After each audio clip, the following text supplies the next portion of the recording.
దివ్యవాణి TV ప్రేక్షకులకు, కథోలిక విశ్వాసులకు క్రీస్తునాథుని నామమున శుభములు. క్రైస్తవత్వం కేవలం ఒక మతం కాదు, అది ఒక జీవన విధానం. ఈ అనంత జీవకోటిలో మనిషి కేవలం ఇతర ప్రాణుల్లాంటి జీవి కాదు.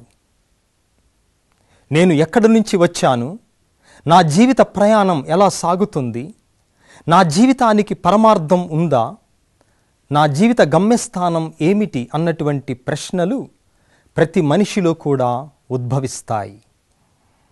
ఈ ప్రశ్నలకు సమాధానమే పునీతుల జీవిత చరిత్ర. ఎవరు ఈ పునీతులు? మనకంటే ముందు విశ్వాస పదములో నడిచి ఒక మానవ జీవితం ఎలా జీవించాలి, విశ్వాసానికి సాక్షిగా ఎలా మెలగాలి అని మనకంటే ముందు నేర్పించినటువంటి వారే పునీతులు. ఈ పునీతులు మోక్షము చేరారని కథోలిక శ్రీసభ అధికారికముగా ప్రకటిస్తుంది.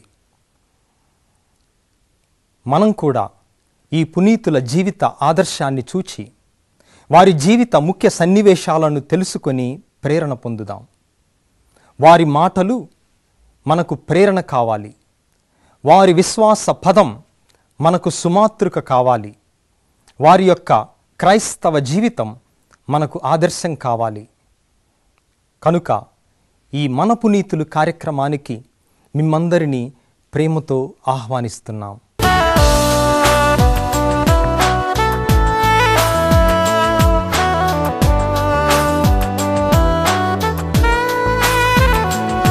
క్రీస్తునాథుని యందు ప్రియమైన సహోదరి సహోదరులారా, కథోలిక విశ్వాసులారా, మీ అందరికీ ప్రభు క్రీస్తునామమున శుభోదయం. ఈరోజు మే నెల 18వ తేదీ. మన తల్లి అయినటువంటి పరిశుద్ధ తిరుసభతో మనందరం సంతోషిస్తూ క్యాంటలీస్ నగర పునీత ఫెలిక్స్ గారి పండుగను కొనియాడుతూ ఉన్నాము. వీరు ఇటలీ దేశములో 1518వ సంవత్సరములో జన్మించి 1587వ సంవత్సరం వరకు జీవించారు. వీరు ఒక వ్యవసాయ రైతు కూలీగా మొదట్లో జీవించారు. అయితే ఒక జంతువులా పనిచేస్తూ పోతున్నారే తప్ప వీరిలో ఒకరోజు ఒక ప్రశ్న ఉద్భవించింది. అదేమనగా, నా జీవిత గమ్యస్థానం ఏమిటి? ఒక యంత్రములా, ఒక పశువులా పనిచేసుకుంటూ పోవటమేనా, లేక ప్రభు కోసం నేనేమైనా చేస్తున్నానా అన్నటువంటి ప్రశ్న వీరి యొక్క జీవితాన్ని మార్చివేసింది.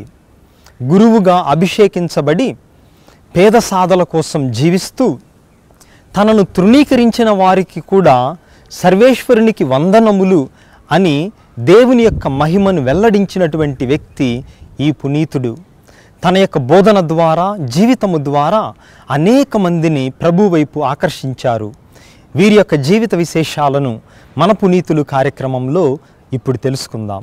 కాంటలీస్ నగర పునీత ఫెలిక్స్ గారు ఇటలీ దేశంలోని అబ్రుజ్జి అనే చోట 1518లో జన్మించారు. భక్తిలో పెరిగి పెద్దవాడయ్యారు. కష్టజీవులైన తల్లిదండ్రులు వీరిని చదివించలేకపోయారు. వీరు కూడా తల్లిదండ్రులకు భారం కాకూడదని బాల్యం నుండే తాను ఒక వ్యవసాయ కూలీగా జీవితాన్ని మొదలుపెట్టారు. శ్రమజీవనాన్ని కొనసాగిస్తున్నా కూడా ప్రార్థనా జీవితాన్ని వారు ఎప్పుడూ అశ్రద్ధ చేయలేదు. రోజులు, నెలలు, సంవత్సరాలు గడిచిపోతున్నాయి. కానీ దేవుని కోసం తానేం చేయగలుగుతున్నానని అనుకుని తన 29వ ఏట దైవసేవ పట్ల తపన, ఆకర్షణ కలవారై తానొక బ్రదరుగా మఠ జీవితాన్ని కొనసాగించేందుకు క్రీస్తు శకం 1547లో పునీత ఫ్రాన్సిస్ అస్సిసి వారి కపూచియన్ సభలో చేరారు.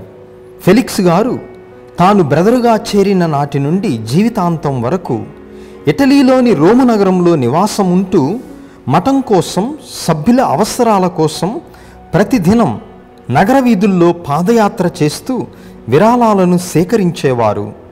భిక్షాటన చేసేటప్పుడు ప్రజలు ఆదరముతో ధర్మం చేసినా కానీ, లేక అవమానించి అవహేళన చేసినా కానీ ఒకే మాదిరిగా స్పందిస్తూ సర్వేశ్వరునికి వందనములు అని అందరినీ సాదరముగా దీవించేవారు.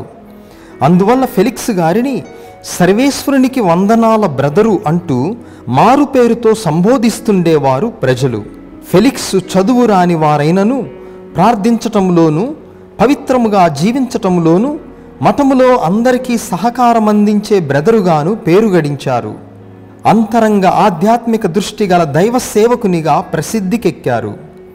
ఆ రోజుల్లో ఇటలీలోని మిలాన్ పీఠానికి ఆర్చ్ బిషప్గా ఉన్న పునీత చార్లెస్ బొరోమియో గారు స్వతహాగా పండితులు.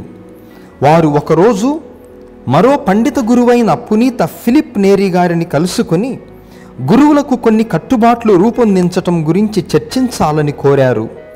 అయితే ఫిలిప్ నేరీ గారు ఏమాత్రం సంకోచించకుండా ఇలాంటి నియమ నిబంధనలకు సంబంధించిన విషయాలకు సరియైన సలహాలు సూచనలు ఫెలిక్స్ బ్రదర్ గారు బాగా ఇవ్వగలరని, వారిని సంప్రదించటం ఉత్తమంగా ఉంటుందని సలహా ఇచ్చారు.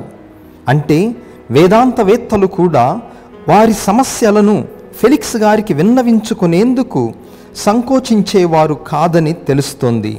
ఫెలిక్స్ గారికి ప్రజల అంతరంగ ఆలోచనలను, ఆత్మలను చదివే వరశక్తిని దేవుడు ప్రసాదించటం ఒక విశేషం. వారు తరచూ వీధుల్లోకి వెళ్ళినప్పుడు ఎంతటి ఉన్నత పదవుల్లో ఉన్న వారినైనా, ఎంతటి ధనికులనైనా వారిని నిలదీసి వారి మలిన హృదయాలను గురించి తెలిపేవారు. అవినీతి న్యాయమూర్తులు, లంచగొండి అధికారులు విచ్చలవిడిగా తిరిగే యువతను మందలించి నీతిగా దైవబిడ్డలుగా జీవించమని కోరేవారు. వారిని తమ శోధనల నుండి జయించుకోవడానికి చక్కని సలహాలు నిర్దేశించేవారు. ఈ లోక జీవితము భవిష్యత్తులో తమ పరలోక జీవితముకు నాంది ఎలా కాగలదో వివరించేవారు. క్రీస్తును ఆదర్శముగా తీసుకొని వారి సుబోధనలను పాటించి వారు అందించిన మోక్ష భాగ్య సంపదకు అర్హులు కమ్మని నచ్చచెప్పేవారు.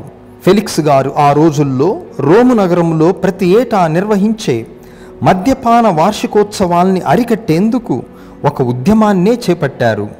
మితిమీరిన త్రాగుడు ధన నష్టం, ఆరోగ్యానికి హానికరం, సమాజ గౌరవానికి భంగమే కాక అది సకల అనర్థాలకు, ఆకృత్యాలకు కారణమవుతుందని హెచ్చరించారు. దేవుని రాజ్యం కోసం వెదకాల్సిన మానవులు ఇలా మద్యానికి, ఇతర చెడు అలవాట్లకు బానిసలు కారాదని, ఆరోగ్యకరమైన అలవాట్లు, ఆరోగ్యకర సమాజం, ఆరోగ్యకర పరిపాలనకు, అభివృద్ధికి దోహదపడి దైవాశీర్వాదాలతో భువినే దివిగా మార్చవచ్చని గట్టిగా చెప్పారు. వీరి ఒత్తిడి వల్లనే మద్యపాన వార్షికోత్సవాల్ని ప్రభుత్వం రద్దు చేసింది. ఫెలిక్స్ గారికి ధన్యవాదాలు తెలుపుకుంది. ఫెలిక్స్ గారికి పిల్లలంటే అమిత ప్రేమ.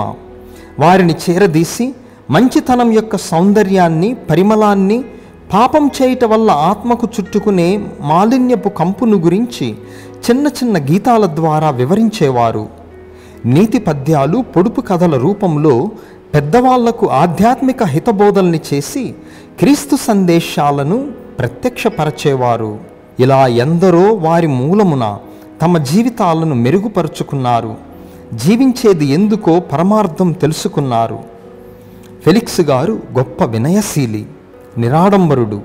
ఆధ్యాత్మిక ఆనందం వారి ముఖంలో ఎల్లప్పుడూ తొణికిసలాడేది. తాను తమ మఠంలో ఏది అవసరపడినా భిక్షమడిగో, ఖరీదు చేసో మోసుకొచ్చి మఠ సభ్యులను సంతృప్తిపరచేవారు.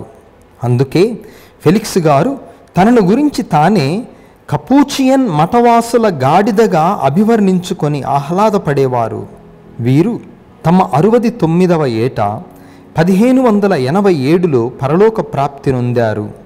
పునీతునిగా గుర్తింపు పడ్డారు. ఫెలిక్స్ అంటే ఆనందం అని అర్థం. ఈ గొప్ప మహనీయుణ్ణి మన కోసం కూడా వేడుకోమని ఇప్పుడు ప్రార్థిద్దాం. ప్రార్థించుదము. ఓ ప్రభువా, పునీత ఫెలిక్స్ గారిని వినయశీలిగను, నిరాడంబరునిగను మీరు తయారు చేసితిరి. తద్వారా ఆధ్యాత్మిక ఆనందం వారి ముఖములో వెల్లివిరిగినట్లు మీరు దీవించితిరి. పేద సాధుల కోసం భిక్షాటన చేసేటటువంటి వినమ్రతను ఆ బిడ్డకు మీరు ప్రసాదించితిరి. వారి సుగుణములను మా జీవితములో కూడా మేము అనుసరించి మాలో ఉన్నటువంటి గర్వమును, అహంకారమును రూపుమాపి దీన మనస్సును కలిగి ఉండే విధముగా మమ్ము దీవింపుడు. వారి వలె పేద సాధుల కోసం మా యొక్క మాటలలో, చేతలలో సహాయపడేటటువంటి మనస్సును మా అందరిలో కలిగింపుడు. మా నాథుడును మీ కుమారుడైన క్రీస్తు ద్వారా ఈ మనవి చేయుచున్నాము. ఆమెన్.